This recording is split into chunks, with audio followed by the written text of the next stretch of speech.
square feet with the top tier grocers and retailers in the Baltimore, Washington area. And it's very, very clear for me to see, and you all probably know as residents, that you're being underserved in terms of to what is really deserving here.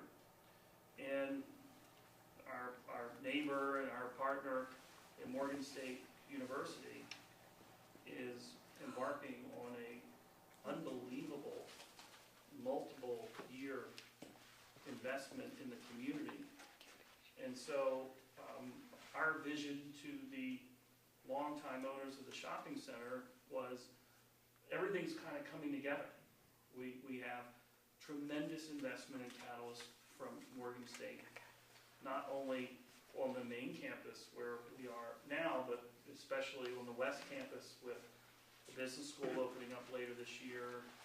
Later this month, in 3 weeks, there'll be the groundbreaking for the School of Behavioral and Social Sciences, and also more improvements one day maybe planned further on the Morgan portion of the campus. That the time is just right. And as Councilman Curran indicated, we have not yet had any formal meeting with the Planning Department of Baltimore City. Our first meetings really have been with the leadership of Morgan State University and also the general leadership of the respective community associations that are real stakeholders, not just in the community, but of course in the project. So Richard and I have met several times. We've met with the leadership of New Northwood, with Hill and Road, and that's, before we have meeting one formally with the city, it's really important to us to listen and also to share concepts that we've developed and get your feedback. So what everyone will see this evening, I don't know if Richard can be the Vanna White. I was just thinking Vanna White.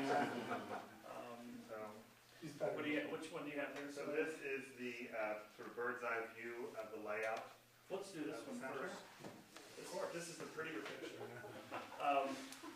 So this is our vision.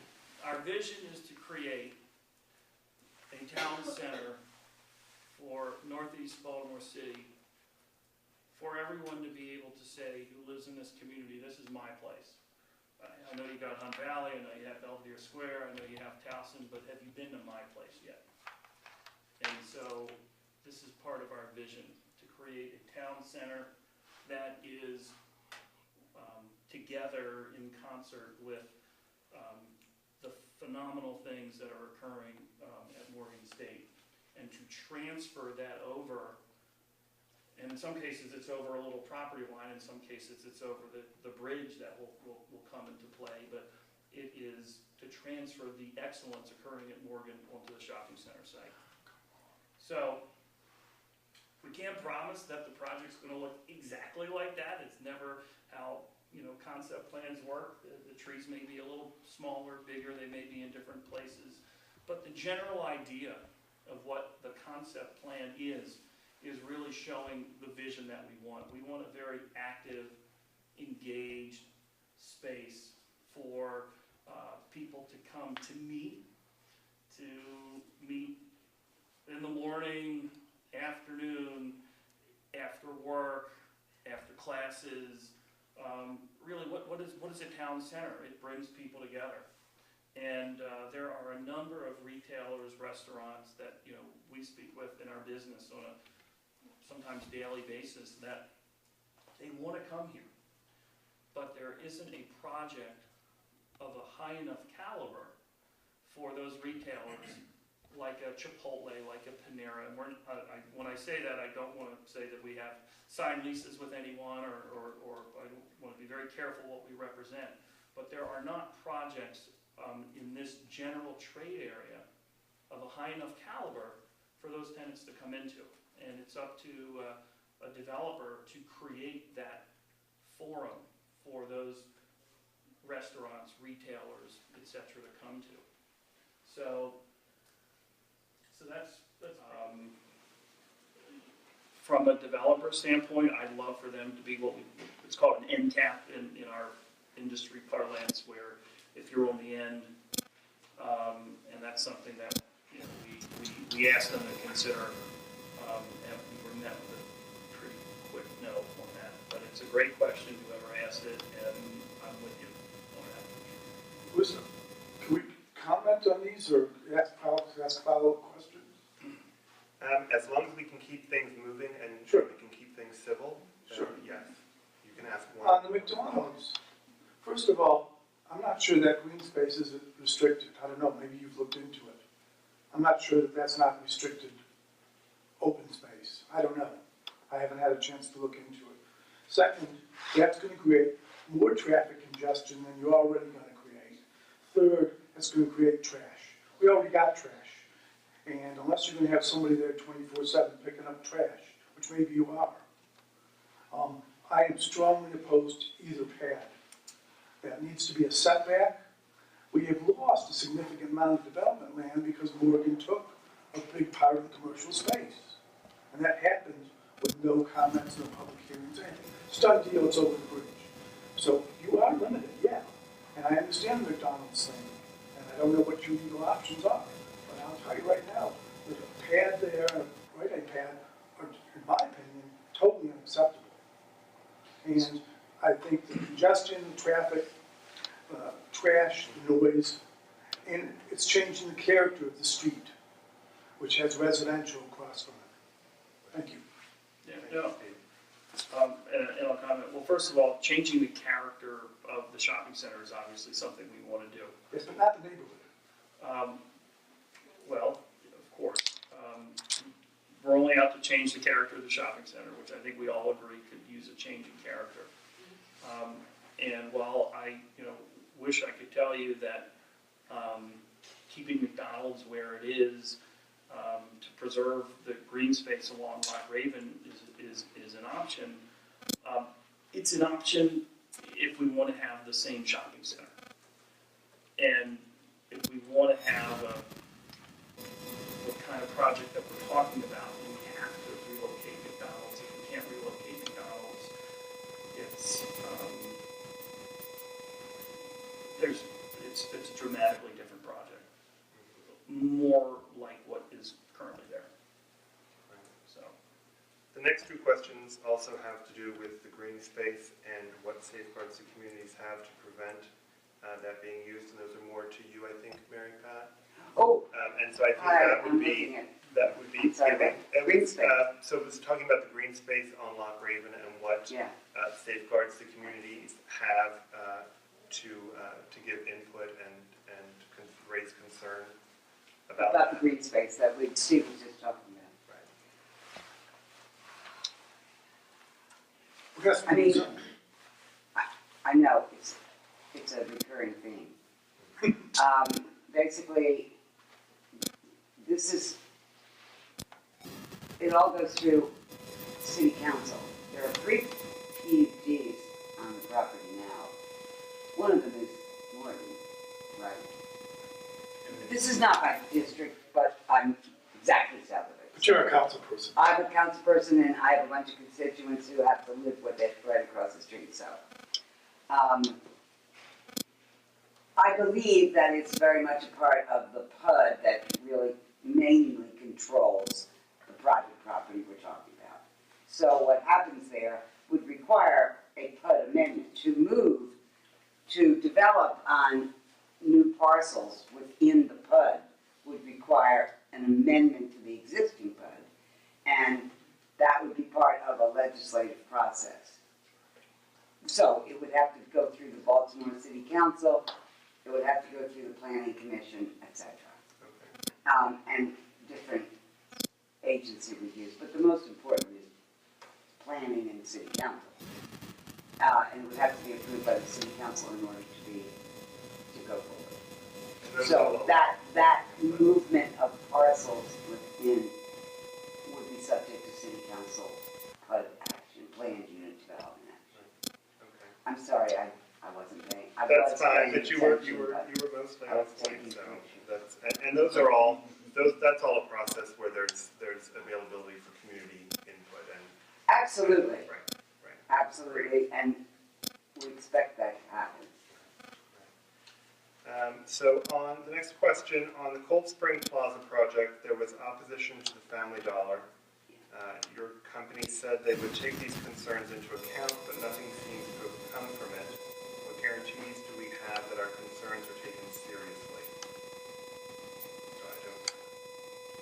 Yeah, I guess the first thing would be just to be, I guess, elaborate or be more specific. Right, if the person who wrote that could elaborate on the concerns that weren't taken into account? It was emailed to me Oh, okay, pre-meeting. okay. There is a paragraph here that I can read if you'd like me to. Okay, Go for it. provided it's not incendiary. I'll edit it out if I can. It says, the last project you completed in our community was the Cold Spring Plaza redevelopment, in which your company brought in a Family Dollar chain against tons of opposition from the surrounding community associations. The original Northwood communicated to you concerns regarding the overall feel of having a Family Dollar store in this location. And in January of 2014, email from you stated that we, this is in quotes, we agree that there is an opportunity to infuse an urban aesthetic and to significantly improve the facade / overall look of Cold Spring Shopping Center, end quote. So the curricula you promised regarding the Cold Spring Plaza redevelopment has not actually happened 1 year later. So the question is, what guarantees do we have that you will actually take our concerns seriously? It totally has, but significantly rehabbed the facade. I drive by it every day. It's a lot. I don't remember. It looks a lot better. So does the Northwood Plaza from what it used to be. Right. Well, so, you know, we're trying our best. I think if you were to take a before and after picture of what Cold Spring Shopping Center looks like today versus what it looked like a year ago, and sometimes beauty is in the eye of the beholder, I think it's a much improved look. It's brighter, it's cleaner. A lot has been invested in the facade. You know, new awnings are scheduled to go up in the next couple months as some newer shops come in. There's been a lot of investment in the center. So we could bring our architect out who maybe gets tomatoes thrown at him. I think they did a great job. I'm biased, of course, but I think it looks great. In fact, as I was driving over this evening, and there's a lot of new lights, you know, all like new LED lights were coming in. And again, you know, everything has to look in relative levels. You know, where was this? Where did the shopping center look like before? What does it look like now? I'd be hard pressed to say that we haven't done a good job. So, Richard? Real quick. Sure. It seems to me that the question had more to do with the tenants than the Yes. appearance. Could be, yeah. Pardon? It could have been, yeah. That was verbatim the question that was emailed to me, so, I don't know. I don't really have history, this is before my era in the neighborhoods, I don't know what your main concern was when that was. for what it's worth, there are no dollar stores that we're looking for this project. This is a very different kind of project. To the extent that we can talk about what kind of tenants that we want to bring in, I think this is public knowledge, and we're working with the university to have an RFP to move the bookstore, the independent bookstore, to co-brand with another, you know, a bookstore retailer, and that bookstore would come into the project. And so I'll try and speak in code. Nellis, if I'm going too far, you gotta come in and stop me here. But there are certain bookstore retailers that as a developer, so we're a private company, and in Morgan's, Morgan is obviously part of the overall state system, and there's, I guess as a private developer, I can say certain things until Ellis slaps me a little bit, but there's a certain national bookstore retailer that we've probably all heard of and seen at really nice shopping centers or other kinds of projects, and they also have a relationship with a certain coffee shop that everyone kind of likes, and that's my personal favorite, to kind of come in as the independent operator with Morgan. Did I say that okay? Yes, that's fine. That's- Just to kind of put it That'd in. be awesome. That was perfectly good. Yeah, just to kind of put it out there is that because Morgan is a state institution, is when bids go out, okay, they have to be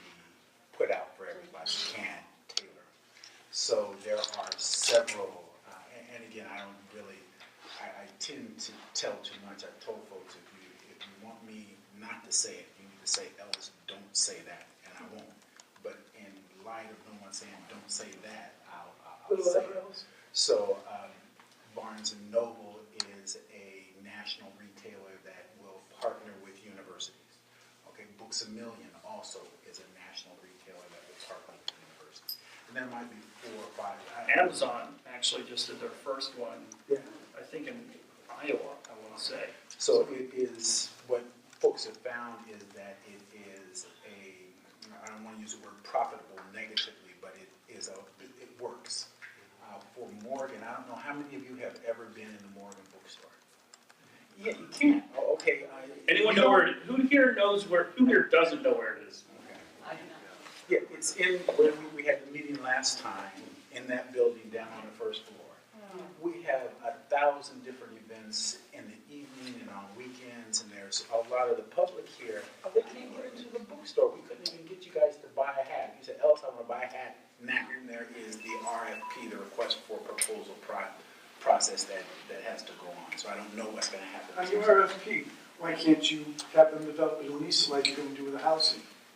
Say it one more time. Why can't you let him build it and you lease it?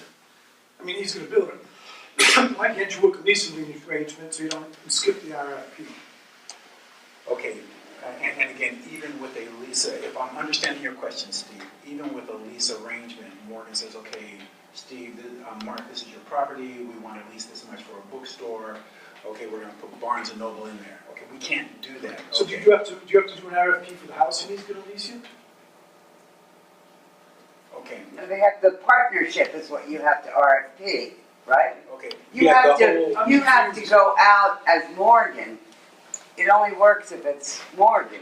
Am I RFP right? for the bookstore. So that's what Right. is the Then why have mistake. the housing? I'm confused. Morgan doesn't own the house. Right. Not gonna be Morgan. But they own the They're not going to own the bookstore. bookstore. You're going to own the bookstore, right? No, They're going to own the building. no. So I'm confused. the bookstore, in theory, is going to be a tenant of the shopping center, okay? And there's the bookstore operation, and then there is who owns the real estate that the bookstore operation is in. So the developer does not own the bookstore operation. That is a completely separate business, no different than, Rite Aid and Foot Locker, who are existing tenants at Northwood. We have no say over their business. We have no say of how any of that procurement's done, and that's why that's all under the purview of Morgan. And just to be fair now to Ellis, we need to be careful as to how deep we dig on right now, just in the specifics of the bookstore as the RFP process is in its very infantile stages. But this was almost a response to the caliber of the project that we're talking about doing here, which is a different type of project than the other project that was mentioned. So. Okay.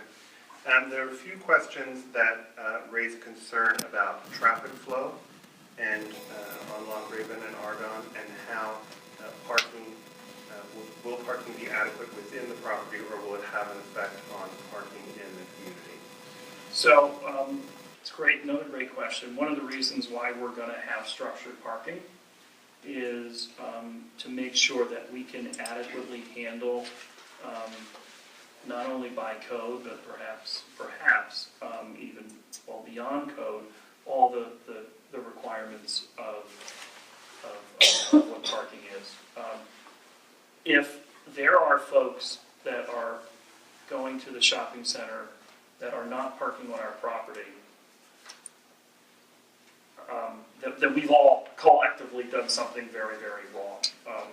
There are very stringent standards on development. There's going to be an extremely stringent review process from so many different layers of the city and the planning department. There will also be very stringent standards from our retailers and the residents to make sure that they can adequately, both as residents park, but also as retailers. They're not going to want to come into a project that they don't feel like is enough parking to satisfy their own customers, or else they're not going to be profitable businesses. So there's going to be so many layers of review of how parking is done. How many stops are you proposing? I don't have the exact count in my mind, but So, the numbers are there. So there's no approximately exactly. We'd say approximately 287 retail surface parking, 164 garage parking. and then we have, and that's just for the retail garage. And then the whole parking garage, as shown on that particular concept plan, is about 350 parking spaces. But there is versatility to the parking garage in terms of how many levels the parking garage is. So we're still playing with our parking count, but we're gonna make sure that we have adequate parking, because that is the strength of a shopping center, is to make sure you can accommodate all your patrons, or else they're gonna go elsewhere, because as Yogi Berra once said, it's so busy, no one goes there anymore. What about the streets and the entrances? We've already lost an entrance from Ferry Parkway, so now people have to come in either on Argonne or Loch Raven, and those are narrow streets, those are, and unless the city or you are gonna add an extra turning lane and create an entrance, I don't see how traffic's gonna move. Traffic already doesn't move on Hilly and on Argonne by Morgan, because they have parking, and because of their buildings, and because they narrowed Argonne Drive. Morgan is already congested traffic. And now I see this congesting it on the other two sides. So how are you gonna deal with that flow? Can I throw one thing in quickly on this? Because I've gone before site plan review committee, planning committee, and a number of other folks at the city numerous times in the past for projects I've been involved with. And I can assure you that site plan review will have at least a half dozen agencies in the room at the time that this is presented, including transit and traffic and a few others that will deal specifically with this. And they may,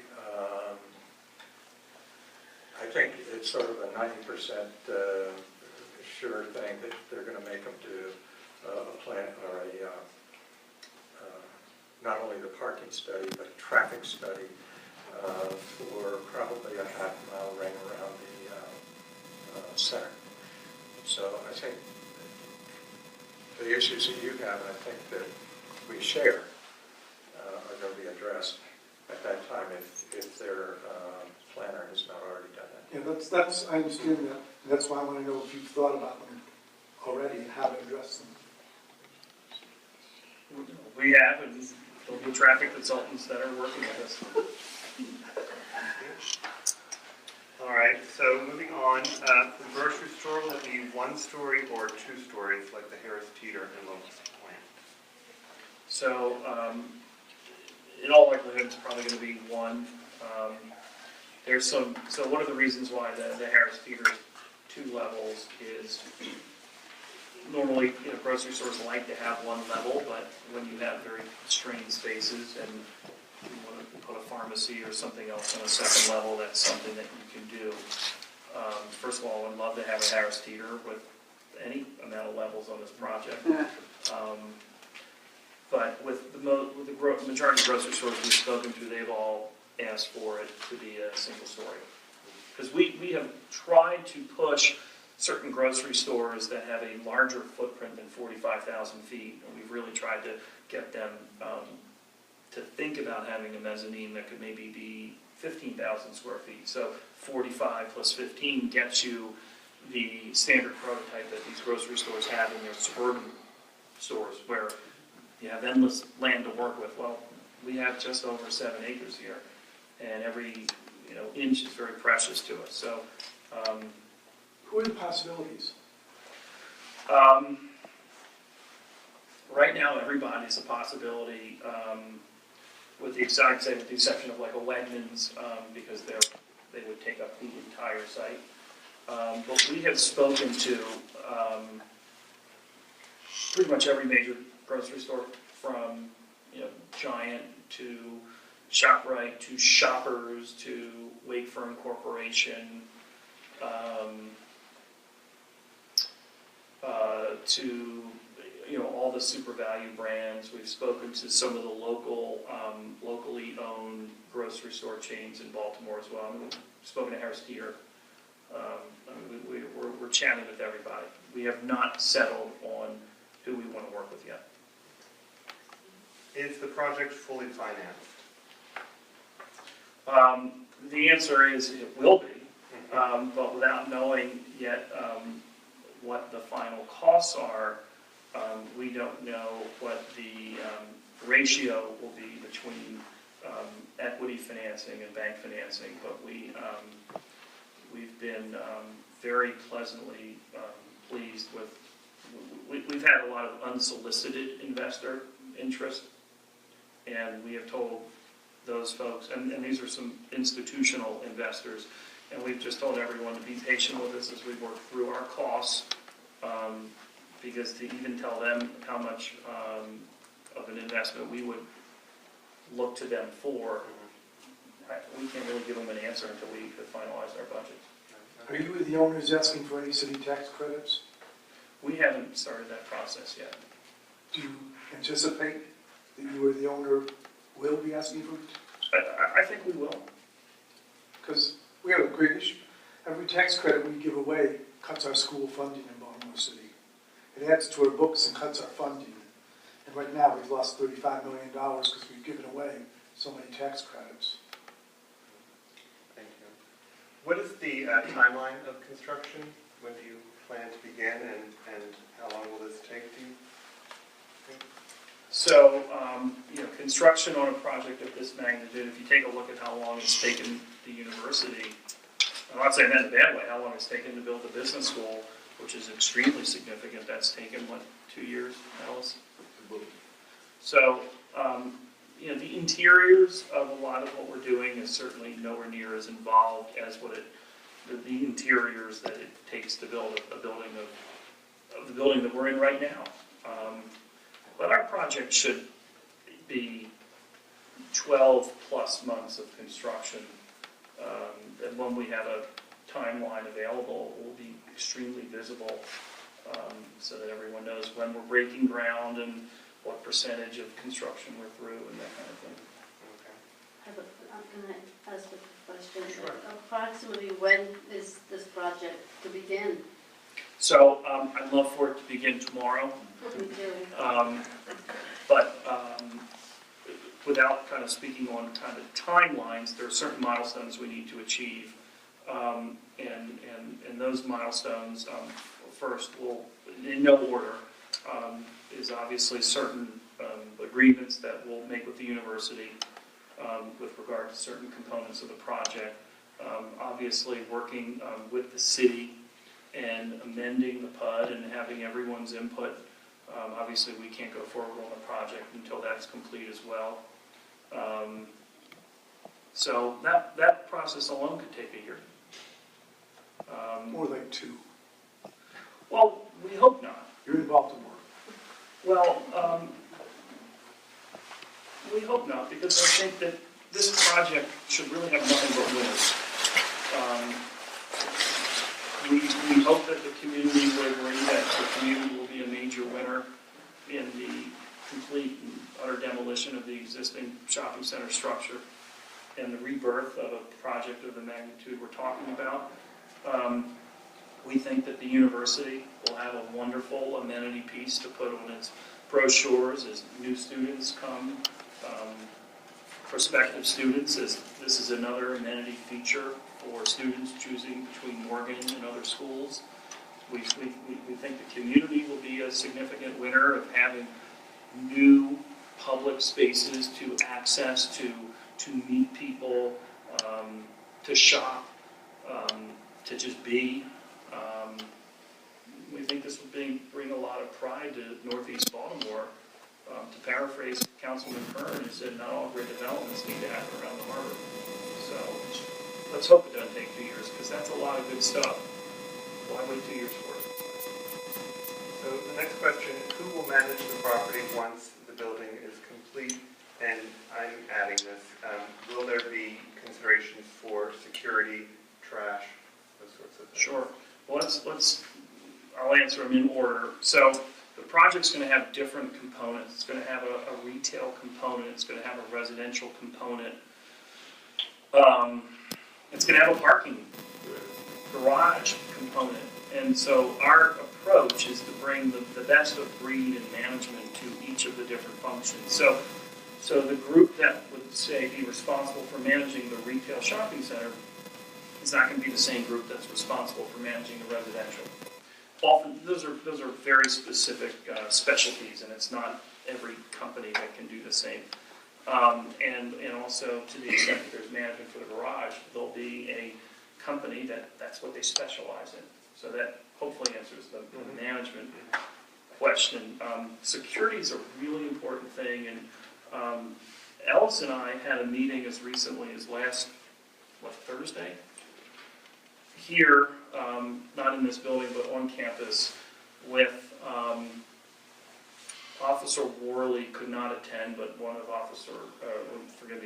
Major Worley could not attend, but one of the majors officers chose was here. We're building security into the project, and we're not doing it as an afterthought. It's really important to have visible security and to send a message to whatever elements have pervaded the shopping center previously, that this is a different shopping center. And because of the different components of the retail and the residential, there's a significant investment being made. And one sure way to flush that investment down the toilet is to have an environment that people don't feel safe in. So we will build security in. We want to have a security depot, for lack of a better word, and also have our security in force maybe be managed by the university. And we're in the beginning stages of that, but we're mindful of security. Okay. So these next questions have to do with aesthetics and how the project will look from outside. I'm getting to these in order, Steve. Yeah, what's on top? There's a brick wall currently around much of the property. Will that be torn down? If so, what will be in its place? What will the project look like from Argonne? Will there be more trees on the property? The answer is yes, and yes, and yes. The wall's coming down? So the wall's coming down. There'll be more trees.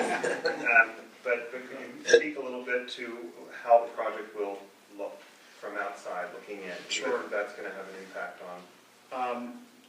Well, I think it's too soon to be specific because we don't have, aside from this concept plan, we haven't had any formal architectural renderings done of specific sections of the project, but our goal is to look very nice. So is like a fence going to be surrounding it, or is it going to be open green space-ish when you're walking up to it, or So, But, yeah, so less trash, more trash cans. right.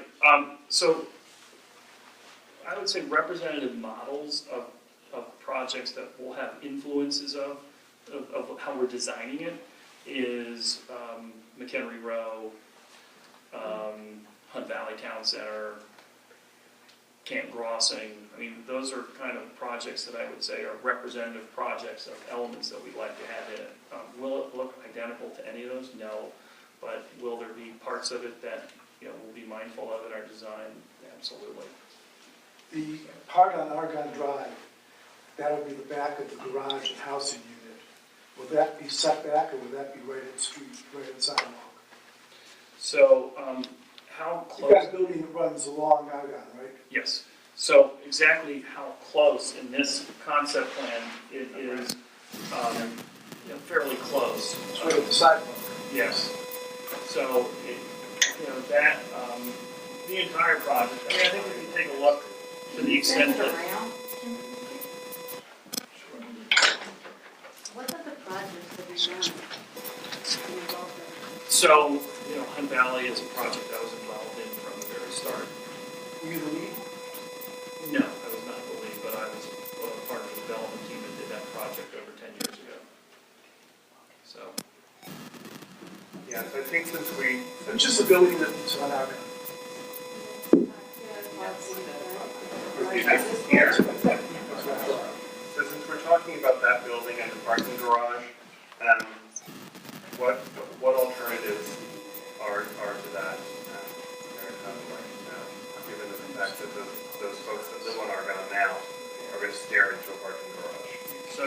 say what alternatives, meaning, Mary Pat, I'm sorry. I'm asking, Oh, because you're, again, the second time. but that's the only, the 2 times in the whole hour I've been. So this was piggybacking on the fact that we were talking about Yeah. the parking garage Yes. and what the development would look like from the neighborhood. And so the concern that the folks that live on Argonne now are going to be staring into a parking garage that apparently is going to be close to the sidewalk. What alternatives are there? And Mark said, what do you mean by alternatives? I mean, am I allowed to talk? Yeah. Oh, I mean, in other words, at the other meeting that I was at, the Hillen, I didn't have a chance to ask a question, but I saw that there was, the garage is there to serve the center, but it's up where the McDonald's, it's right up at the edge. I've got a lot of constituents who live across that street in row houses facing into the center. I don't, you know, they can't be looking at a wall, the garage, it won't work. So I was wondering what we can do. I know that you made it clear that you want, that was the piece of land you needed for, you know, that the south side retail and I guess the housing on top of it. But that the garage is like gonna be behind that. So everything faces inward in the shopping center. And then my people across the street are looking at the back of a garage. So if you want to know why I'm having a nervous breakdown about that, I'm not having a nervous breakdown yet. Go look at the rotunda. Drive down Elm Avenue and 38th Street and everything we went through and talked about. And in that case, it's right up against row houses, whereas in the case of this, you do have a 2-lane street and a hill and everything. You have more to work with, but I can't have the people in Argonne looking at the back of a garage as what they get out of the shopping center. So. There's no sunlight. Well, I mean, I think there are ways to design it, to look at it, to facade it, to, you know, but I really need you to do that in your planning, because they can't be looking at the back of a garage. What's on top of the garage? Is the housing on top of the garage or on top of the retail? In that building there, the blue and the pink, what part of that is housing? So this is simply the street level view, okay? Yeah. So here's the retail, here's the residential, here's the parking, and the parking will go up a couple of levels. There'll be residential above the retail and the parking. So how many stories from street level combined are we talking? So if you take a look at this plan here, above street level, there may be only... Can you lift that up? People can't see. If you actually go there now and actually look at the view, right now there's utility poles and wires lining the street in front of the wall. So the people in Argonne already have a terrible view. Right. They're looking at wires. Right. And they're looking at the wall, and they're looking into the plaza. I mean, the garage, you can, I've seen garages with facades that make them look like office buildings, but the bigger issue is, even if you do that, you're still, the residents in Argonne are still going to be looking at utility poles and wires going across. Well, those will disappear. Because the poles, will they? You'll have to take those down. Absolutely. There's been no question about it. They'll have to redo all the There'll be, There's not enough power there. yeah, the utility plan will have to change. But the daylight, The view. Right, no, it's absolutely noted, and appreciated, and we're fully aware of that. Yeah. Fully. So there are a number of questions, and I can imagine this will be contentious, just because there's a lot of concerns, and I share some of that concern as well. How many apartments will be in the plan? Will these be available only to students? And can you speak a little bit more to that? And if it's to students, then Ellis, maybe you can say, how will these students be selected? I'd love to hear Ellis talk. Start on how many? Yeah, let's start Yeah, how with the many? description of the housing. So we would build a residential in phases, and as of right now, we're only planning one phase of residential, which would be exclusive to the university. Unit-wise, there may be 120 or 130. We're looking at it more on the line of how many student beds there'll be, because students typically have doubles and quads as opposed to singles. And so we're talking about a requirement of 300 to 350 student beds that would be comprised of 100 and some odd units. And that's phase one. Correct. So what would the plans, what is phase two, and We don't, is there a phase three? And well, there would only be a second phase, which would be over the North Retail, and we are not, I don't have any answers right now on that.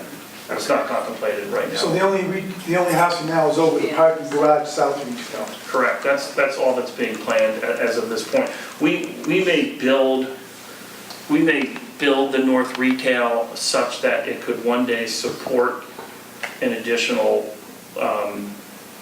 load on top, but right now it's not. There's your answer to Mary Pat's, flip them.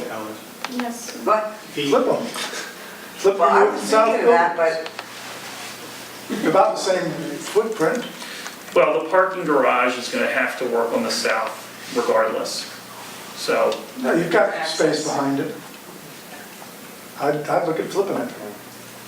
The student residents here and the other residents and dorms that you're building elsewhere on campus, how would they have an impact, if any, on the two garden apartment buildings that the students are in? Would that have any effect?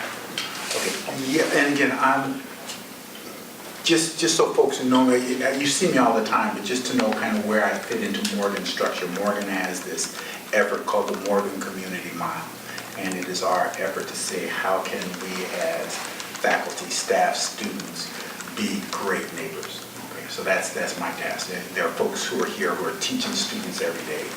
Mine is trying to reach out to say, okay, how can we help?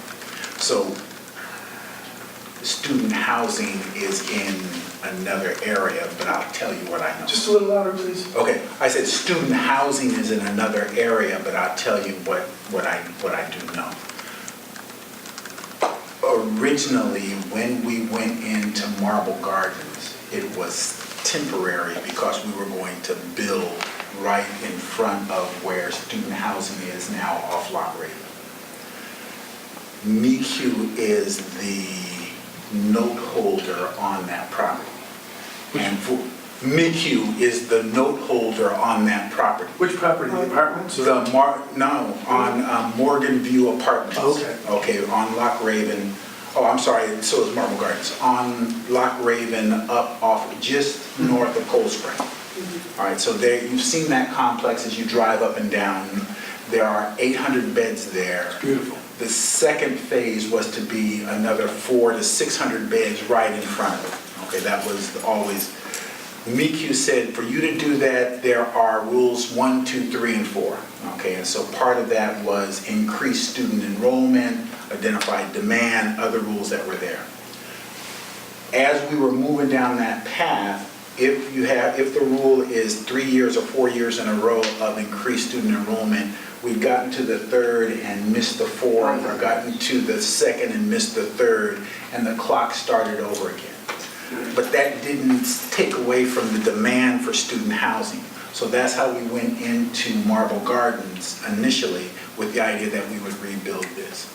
So now we've done the housing study, and there actually was an effort, okay, to look at going to phase 2. And until Mark actually proposed that it be identified as student housing, that was still kind of on Morgan's horizon.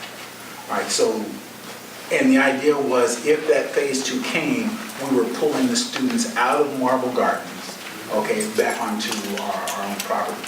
We had actually even, and much to perhaps the chagrin of you all as original Northwood residents, years ago, and again, this would have been around 06, 07, that piece of property came up for sale, okay? And we were interested in the purchase, but they had wanted something like $18 million, $16 million for the property. We're like, yeah, no, we're not. We don't have pockets like that, okay? So, and what made the property, and so as they renamed it, okay, because it was originally Northwood, I don't know how many people, you guys have Original Northwood Apartments. Say it again? Was the original Northwood Apartments. Right, Northwood Apartments is what it was called, okay, not original, we just It's called in it. a historic district. Say it again? It's in a historic district. Yes, it is, okay. The conversation at the time with Northwood residents at the time was they, and I guess given the way that they were operated back then, didn't really have a major problem with Morgan at least considering the idea of redeveloping that. The president at the time was Dr. Richardson. Well, no, you didn't, okay, or at least I didn't talk to you. The people I talked to didn't, okay, because Dr. Richardson was the president at the time. And his concept was not so much student housing as housing for faculty and staff, so that he could attract more younger faculty with families and have them in a nice neighborhood. But none of that worked, okay? So as our needs grew, we went into Marble Garden with the idea of moving them to phase 2 of Morgan. So from what I know, the idea would be to pull them out of Marble Gardens into this, if that's something, and that's not yet a done deal. I think that they're still looking at paper, so it's just something right now under consideration. So that's what I know. Who would be the students that go into this? Because we had problems with the Marble Hall students, you know that. Yes, Trash, right. noise, Yes. parties. And that was the second part of my question, how would those students be selected? Because I can imagine that this would be considered premium student housing. Right, and so that's how, and again, housing's not where I... Right, no, I understand that. But that, because it'd be prime real estate, it would be the best students, however it is that they would say, okay, you have to have this GPA, you have to have this level, you have to have this, this, and this to be able to be considered for this property. That would be the place that ultimately everybody would want to get, and it would be kind of that carrot where if you do X, Y, or Z, then you become eligible for these spots. At least that's what I know. But there's nothing there now, so this is all just me talking. Right. Okay. Comment, question? A quick one, Steve.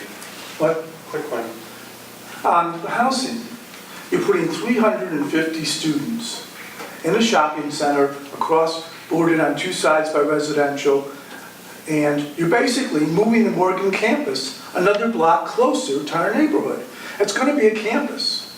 Call it a shopping center, call it whatever you want, but over 50% of that place is going to be a campus, parking and housing. And we have no guarantees whatsoever that that's going to work out. You've already had problems with stabbings, you've got a lot of violence on your campus, you've got a lot of problems to solve, and you're doing a good job. Your new president is great. But now you want to put 350 students on my doorstep. I've got a real problem with that. Let me answer that. I know that wasn't direct to me. Either one. But if, right now you have students in Marble Hall Gardens. Yes, it should be going to the Morgan View. That's technically closer to your neighborhood. Morgan View, no way. No. Marble Hall Gardens Yes. is closer to your neighborhood than Northwood Shopping Center is. We were told 5 years ago they'd be out. They lied. No, they didn't. We proposed to take the residents that are in one property that's closer to you and actually move them closer to Morgan's campus and further away from your neighborhood. They're not actually, because they moved them to court 6 and 7, and your students are gonna be right across the street from the people in Argonne and right across the street from the people in Lock Raven. And the other thing that I have to say... Why not go into Morgan View? The other thing I have to say is a very general comment, but it is an absolute blessing that Morgan State is here. It is an absolute blessing to the investment and excellence that Morgan is setting. We should all be thrilled, and we should all be working together. That hasn't been the experience, sir. So thank you for that. Thank you for the comments, Steve. I think housing will be a continued Major point that issue. we'll have input I on. have a quick question of housing. Yeah. So if you take all the people out of Marble Hall and move them over, do you have any plans for Marble Hall, or are you just going to open it up to... That's, They don't know. Marble Heart is owned by somebody else. Right. Okay, so they can just open it up to renters of all. You have a lease. Yes. Ellis, Yes, sir. going back to Morgan View, I understand the restrictions and I understand the loan and lender, but we have, and Mary Pat can help us with this, pretty influential group in the state legislature, and I would really like to see them push Mike Hugh to get the Marble Hall beds built, or not Marble Hall, the Morgan View beds built, which is a beautiful development with setbacks and settings and fences prior to, or before, or in place of, you going into the shopping center. And I think it can be done. I think if Morgan State's really interested in just having, if you need 400 beds, which I think you do, there's another way. And I realize what you've gone up against. Great. But again, we were told Marble Hall would be temporary. It wasn't. It's become a long-term thing. I understand you're going to shift them, but the ideal solution to your housing problem from being a good neighbor is to go into Morgan View, and it can be done. We've got we've got pretty good influence in the state. Can you speak And we've got pretty good influence in the city council. the economic viability of the project as a whole without the housing? Isn't it sort of a core component necessity to get it off the ground? Is there some mechanism? You nailed it. But why? Why can't you just build a beautiful shopping center?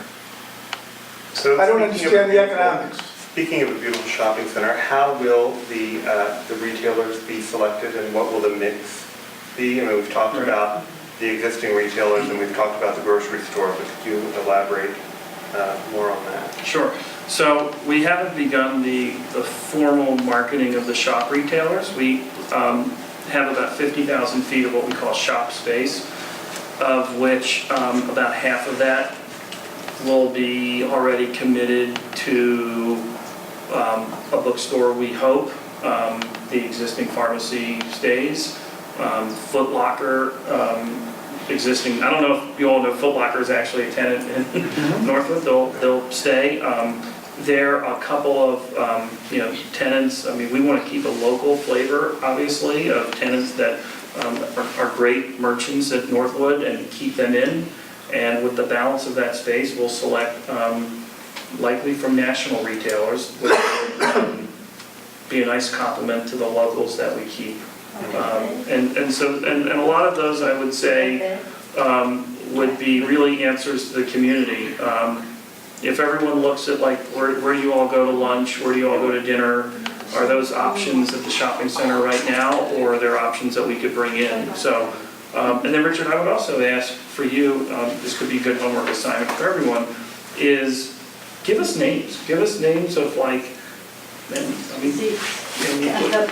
I'll just say it. Yeah. I've been talking like just for fun, more or less, but I'd love to open a restaurant, like Bagel Shop with Zeke's Coffee and Greg's Bagels and some smoothies. It'd be perfect. Look it up. Well, and that's the kind of, I would love it, and I'd just walk to work. So those are the kind of It'd be really uses, cool. and so what you just said there about walking, right? Yes, we're gonna have parking, we've talked about a parking garage already, but the idea is that, I don't know how much of original Northwood is shopping at Northwood Shopping Center. No. But if you had a nice places to go, you could actually walk, which on a nice day, I think increases the quality of life, yes. I'm in real estate, and that's the first question that people ask. And I sell quite a few homes in the neighborhood. What grocery store do you shop? Is there a cafe? Is there something that we can walk to? Yeah. And right now, there's nothing.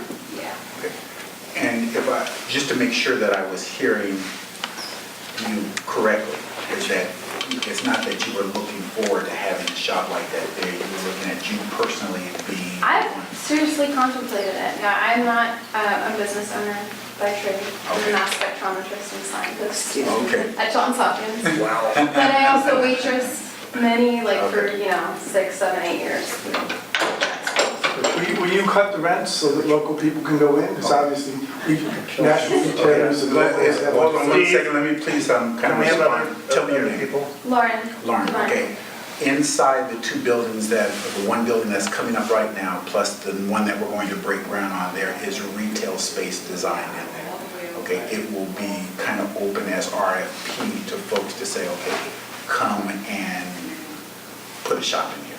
So make sure I give you my card so you can stay in touch. So as soon as that RFP starts going. Okay, now, part of the issue is that, if you call it the mass spectrometer shop, that probably increase your, or however it is that, because you're gonna have some sort of, the way I'm assuming they're going to judge it is based on someone who's going to be successful, proven, things like that. So you have to figure some of that out, but there'll be an opportunity to submit your bid. I actually contemplated emailing the School of Business because technically that's what they do, and I'm sure there's students there or a grad student or something that would help with an actual business plan. Yeah, we have a whole department that will do that. I actually kind of thought about this, but I don't have any money, so I need an investor. I'll help you out there. Just Just comment over here. Yeah, this may be a good time to inject something that we haven't brought up tonight, but did come up in the Hill Hold on 1 second. Road Improvement Association meeting. And that is that in 2008, we did have a design for that entire shopping center area, inclusive of the area where Morgan is now. And part of that actually addressed what Ellis just said, that there would be some retail within the Morgan establishment, but that the remainder would be, which is what we're talking about now with Mark, along a village concept, with a lot of the things that you just mentioned, retailers and establishments there that we could actually walk to. When the jazz club was there, some of us would walk there. It's not there anymore. Most of us don't shop in the grocery store or go anywhere over there, for that matter. But it was this village concept with housing above, retail below. I know that at the time we had contemplated structured parking as well, probably as a necessity in order to meet basic zoning for something development as large as this. My only concern really, it's not just personal, because I know that a lot of people in the charrette and some of those who I've spoken with would really prefer either not to have the Morgan students there for some of the reasons that have already been mentioned, or to not have them in the proportion that it seems that they're going to be. The real interest was to have housing available for faculty and staff at Morgan and or Hopkins, people who work at Good Sam, those of us who would otherwise be moving into our community but want a nice apartment instead so that we could just basically go downstairs and enjoy these things. So I think Steve said it well when he said that this could very well be an extension of the campus. That has yet to be proved, obviously, because we're not quite there yet. But I think it's reasonable for people to conjecture that that's going to be the feel of this thing unless there are other people living there, have feet on the street, who really want to be there. And that includes people in our community who want to walk over there. When I say our community, I'm not talking about just original Northwood. I'm talking about north and south, and even some of those in Beverly Hills and that area over there. So that's something that really came out of the charrette, and I don't think a lick of that has actually changed since then. What I don't understand in the economics is to get Steve. I would just like to echo what you said, Mark, just so that we've been in the neighborhood 18 years, and I think what's really, draws us to the community is the beauty of the neighborhood, the historical look of the neighborhood. What you've presented does not it just doesn't seem to synergize, in my opinion, with what we are as original Northwood neighborhood. I personally, to be candid, would like to see another plan. I would like to see not all the student housing, but a lot higher quality housing that would be more geared to faculty. I would like to see some really nice stores. I'd like this vision 20 years from now that this is going to be lasting and enduring, and it's going to reflect the beauty, the natural beauty that we have in this neighborhood. And right now, the plan that you presented, it doesn't have that feel to me. So I'm just being candid with you. I think it's important that what you present, I know it's about making money, but it's also about keeping our neighborhoods beautiful and safe, and that really it's going to be an asset. So I would like the record to speak to that. Can I interject? On Union Avenue in Hamden, there's a development that is artifacts, I think. Wall construction. Yeah. Yeah, which is, I think they favor teachers? Teachers. And professors. Could that be maybe geared, the housing portion of this to be geared towards professors? the teachers and policemen. And it's actually quite nice. It's very nice. So my daughter's a teacher, and we went to look at the apartment, one of the apartments. City might invest Very in it. nice. Richard? I don't know. Is that even an option? Steve? Yeah. Do you have Going back to you mentioned some examples before of the Hunt Valley and Towson, and I think there was another one. None of those have housing.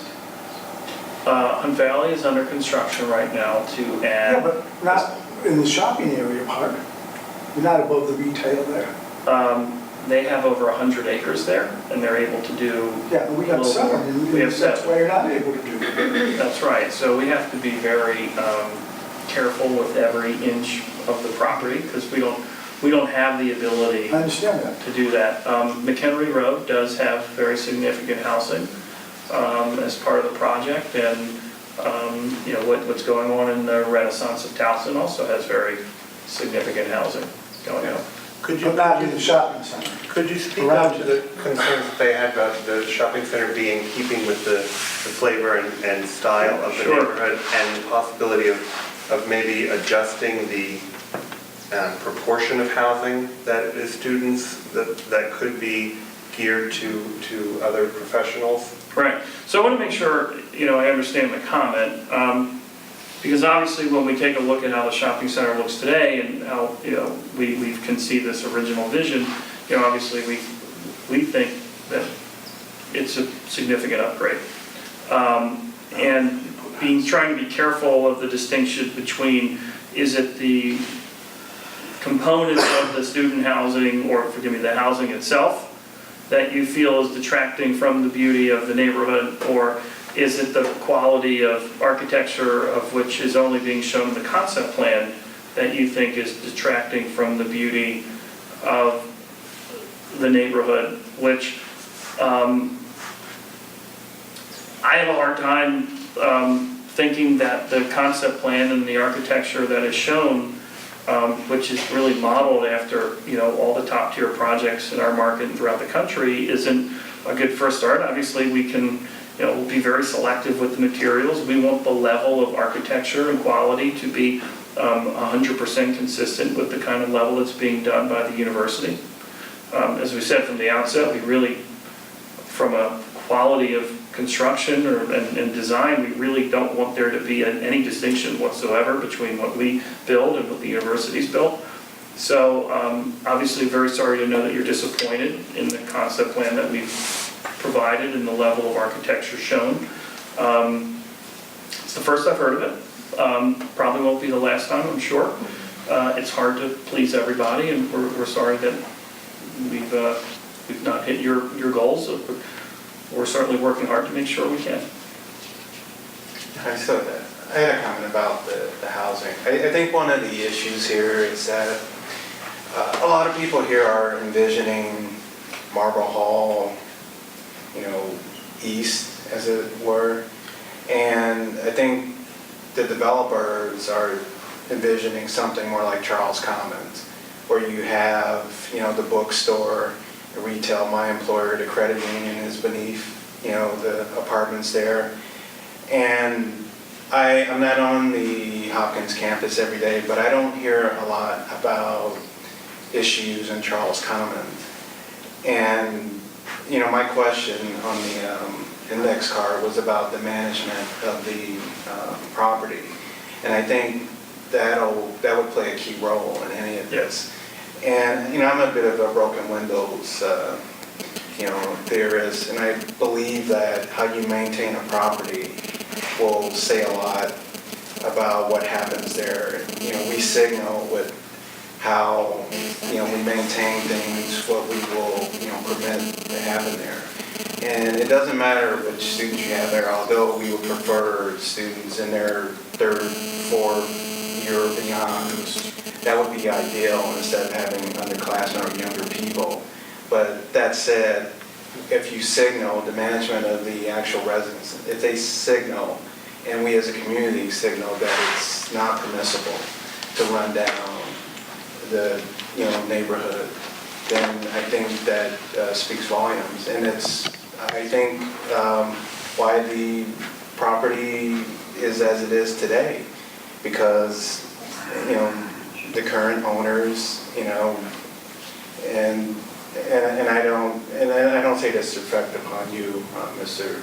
Renbaum, but there are things that happen on that property, with trash and care that signal to an entire different community of people, most of whom don't live in original Northwood, that it's okay to come there and dump your trash. It's okay to loiter. It's okay to do all these things.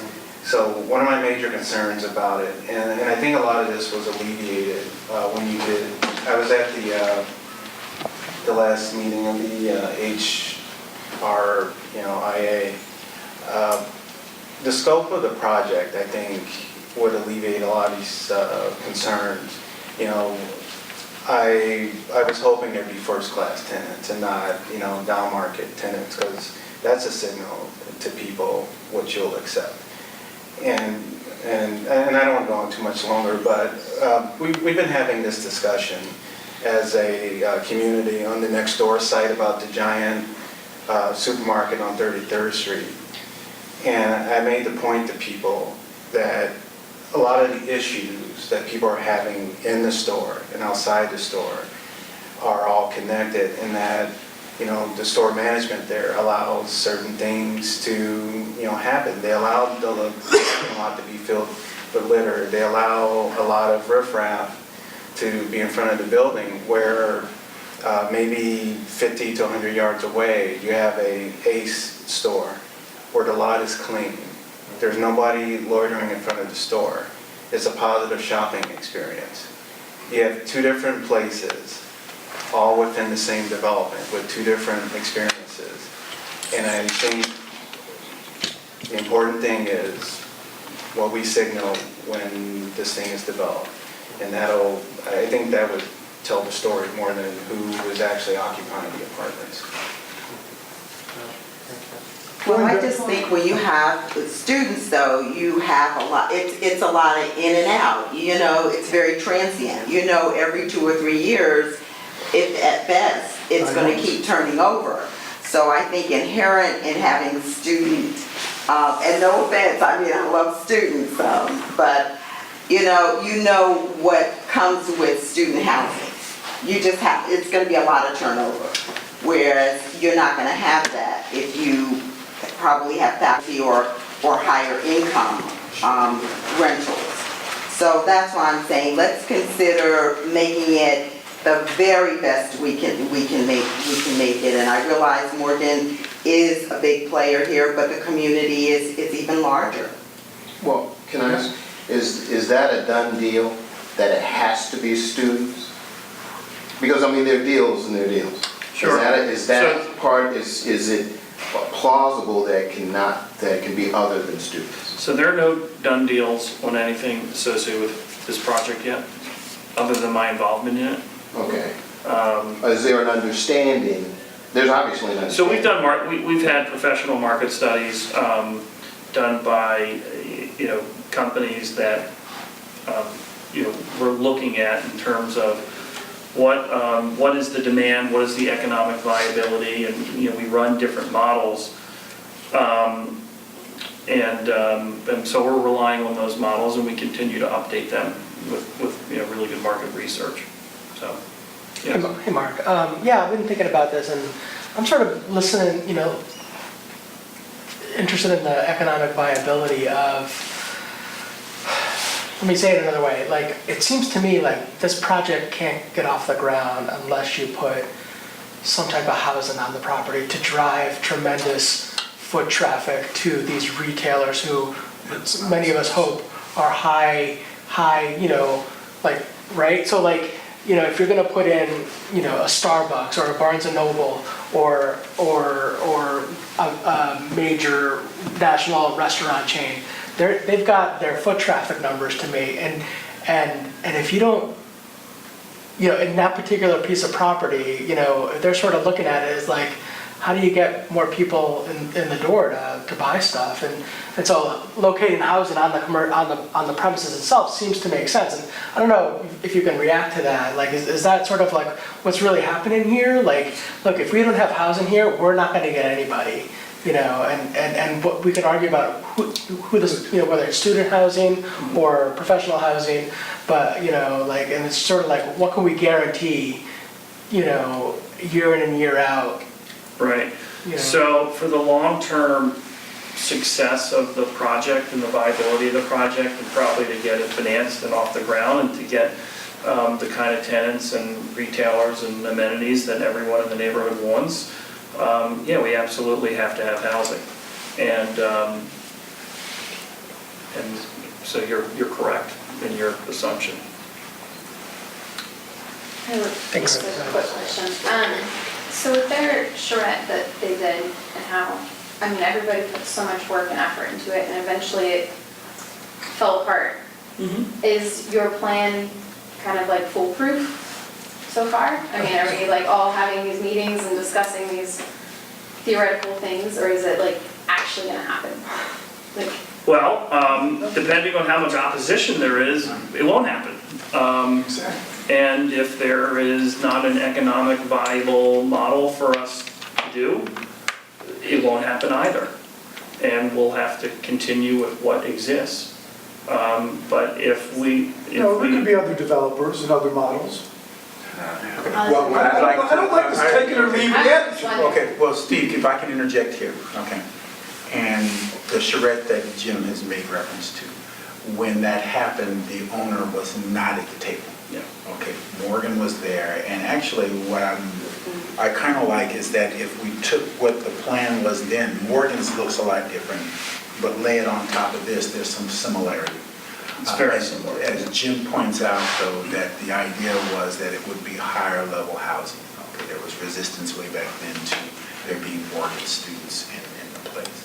However, the owner of the property was not at the table.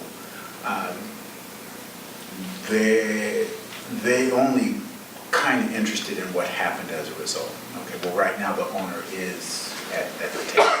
So there is more now than there was as a result of the charrette. And we knew that going in, and I think the whole purpose of the charrette was to tell the owner, if you do something like this, we're interested. So if the higher level housing was considered then, why, and you're getting that now, why can that be a consideration, Mark? Well, even then, or I'm sorry for interrupting, but even then it was just us as residents. We weren't looking at any pro forma in terms of anything like that, in terms of trying to, we just said, what would we like to see? Nobody was doing the dollars and cents and said, okay, if we do it like this, it's gonna be an 80 million, right? Okay, so it's the dollars that drive it now. I would love to be able to, I mean, I would love for us to be able to address and answer, not only answer, but to deliver 100% of what everyone wants, okay? This is not a take it or leave it. Again, we haven't had one formal meeting with the city, and... But you've met with planning? No. You've met informally with planning? No. No. I know different.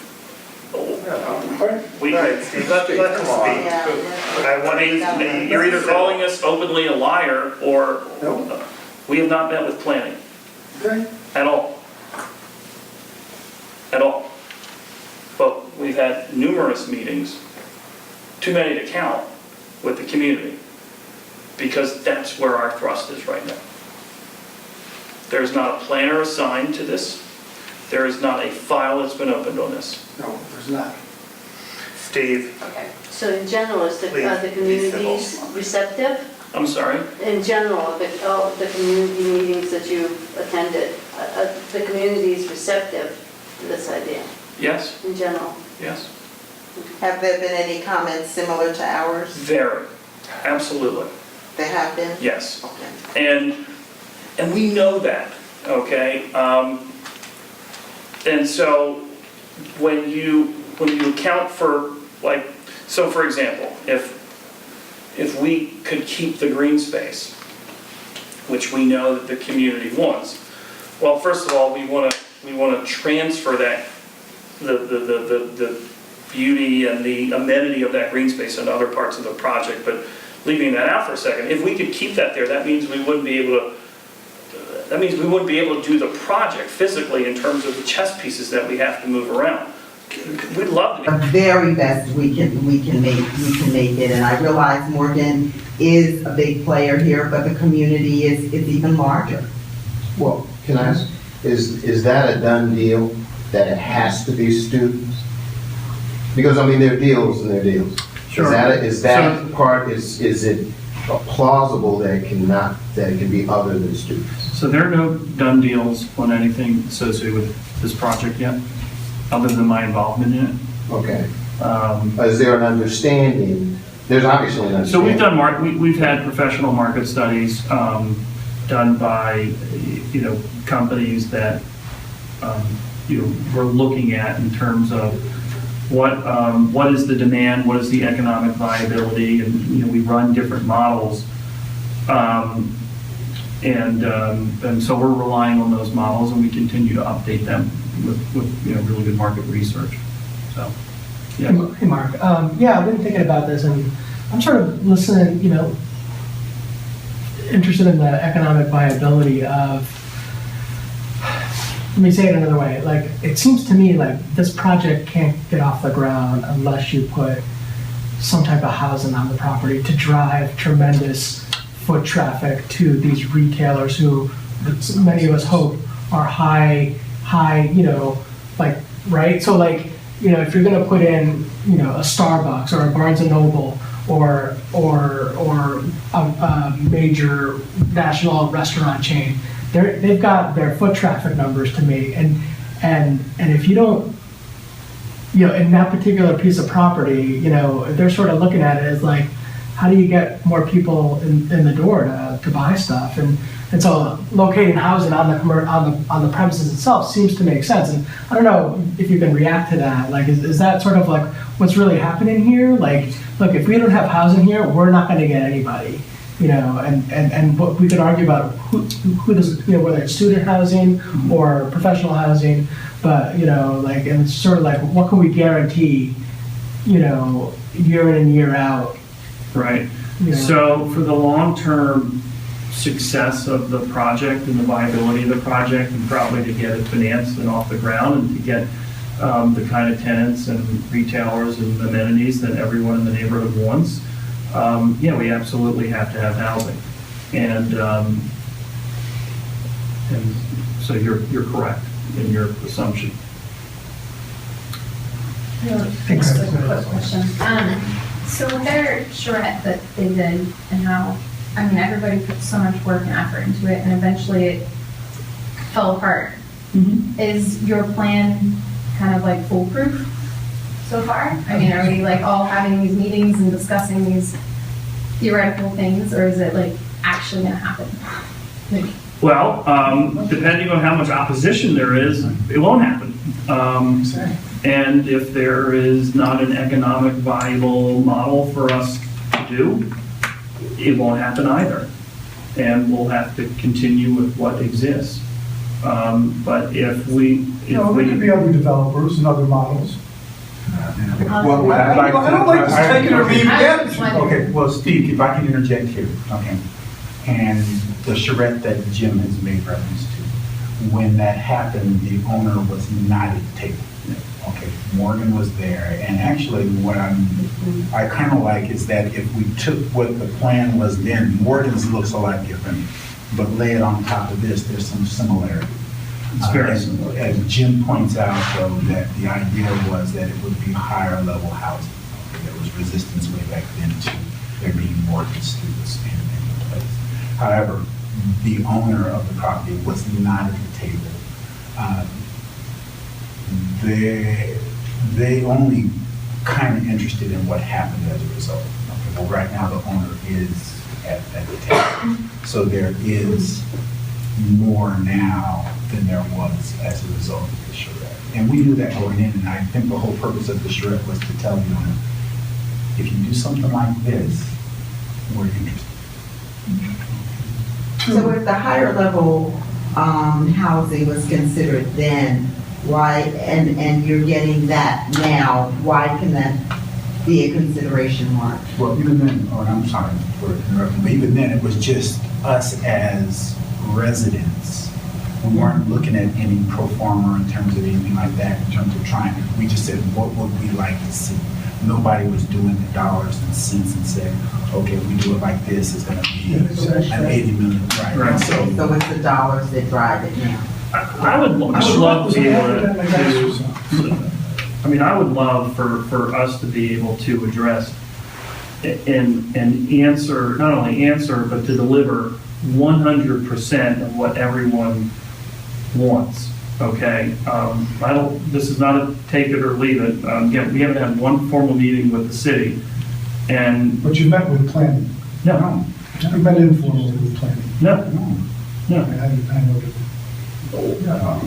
We,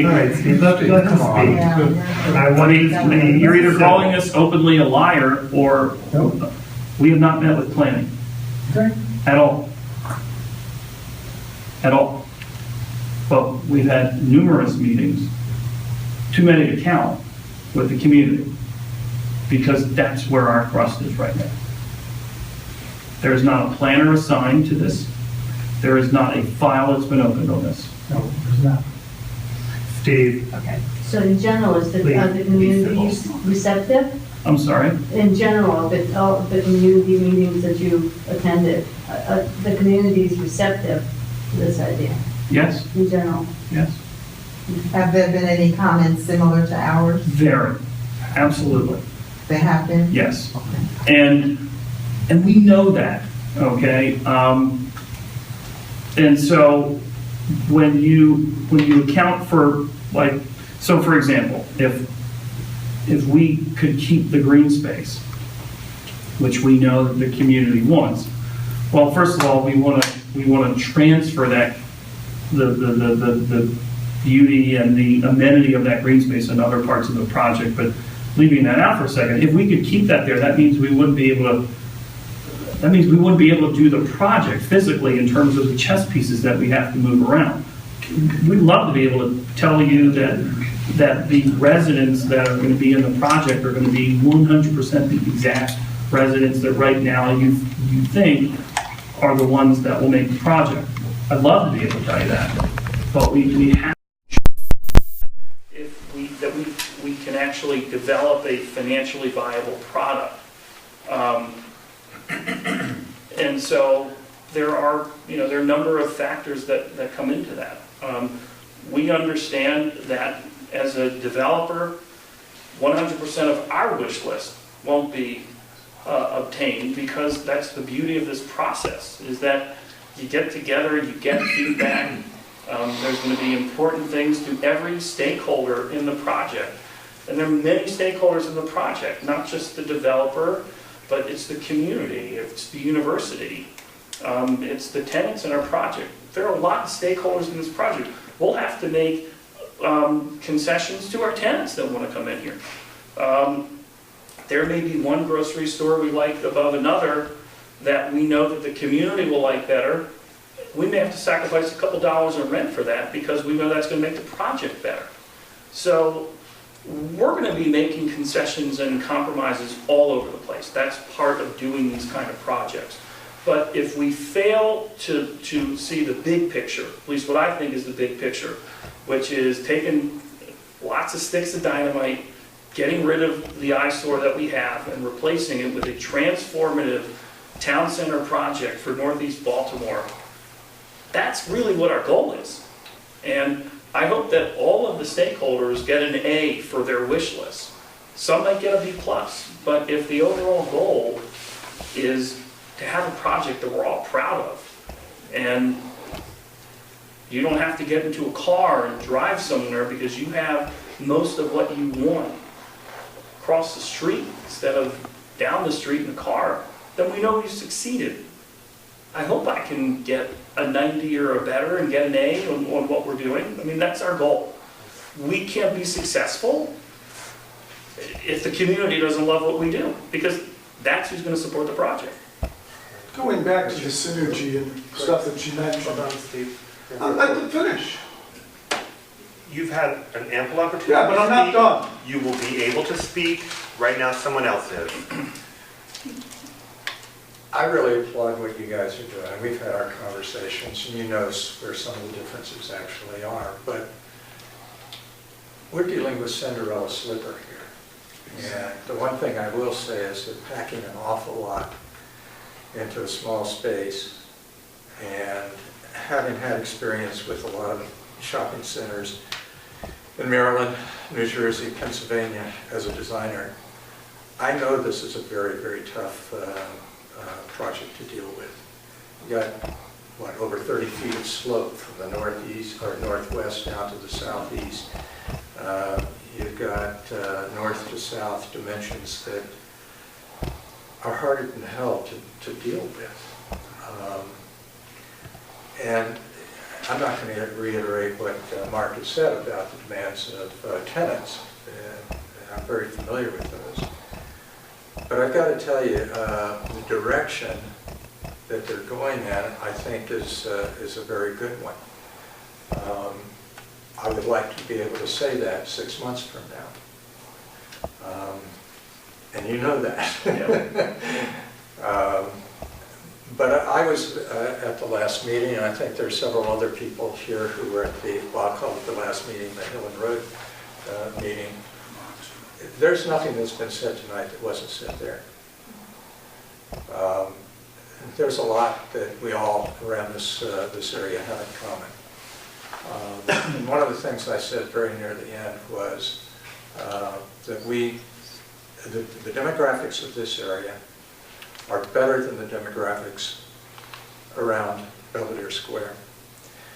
That the people here may be perceived by some who come through as being on the lower end of things, but they're absolutely wrong about that. We want the things that people over there at Belvedere want, or on Charles Street want, or any of the other, upper tier centers want. And that's all I really have to add to that. Thank you.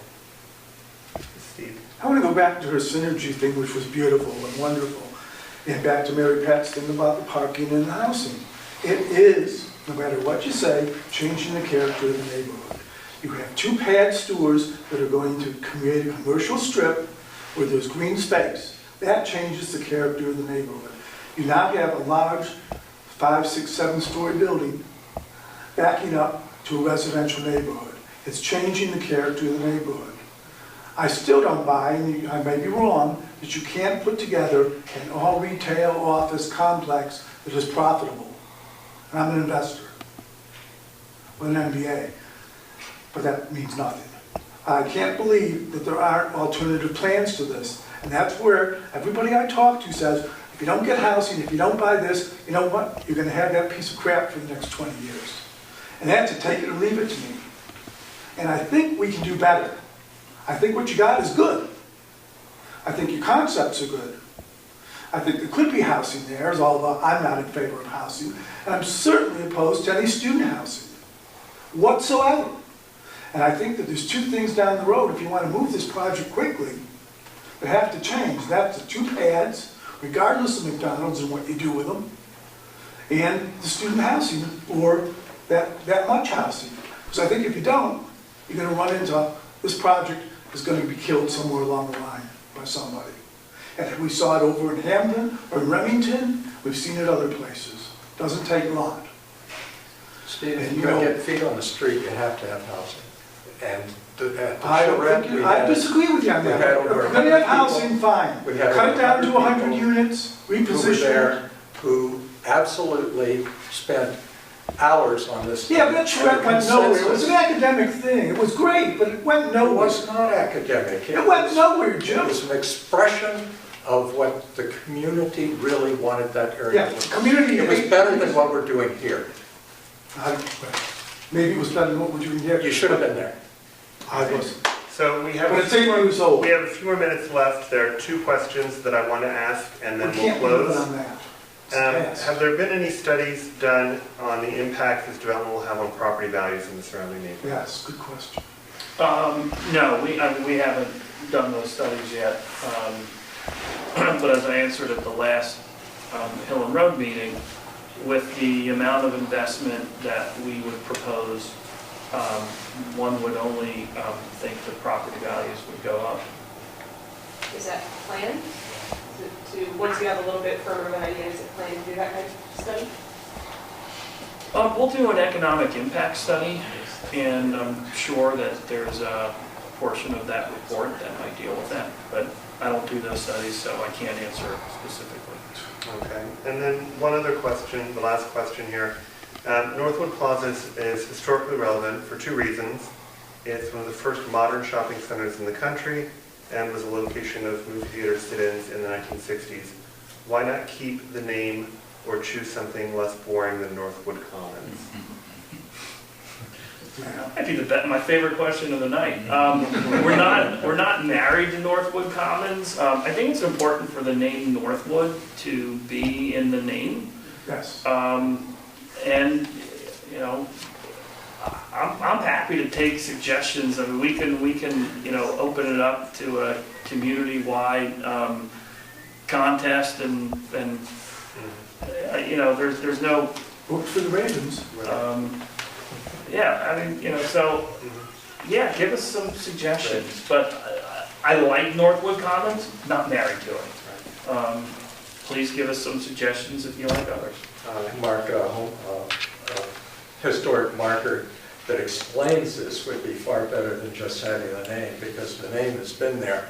And I would venture a guess that less than 1% of the people who actually live in the neighborhoods immediately around actually know those two things that you brought out. But a historic marker, wow. That's not included in the historic district, is it? The apartments are, no. The shopping center's not. You've got 3, maybe 4 PUDs over there. For I what? know The PUDs. No, I'm talking about the National Historic Register, No, it's not there. because the apartments are. Well, they're on the other side of the street. Yeah. Well, thank you very much for coming. Thank you all. The first of many meetings, and appreciate both you and Ellis coming. Sure. Thank you all very much. So Mark, will you be coming back to give us an update? Where do we go from here? The answer is yes, of course. Yes, you will? Okay. Would you, before you close the meeting? The next time you bring the cake, right? Yes, Have a motion. Steve.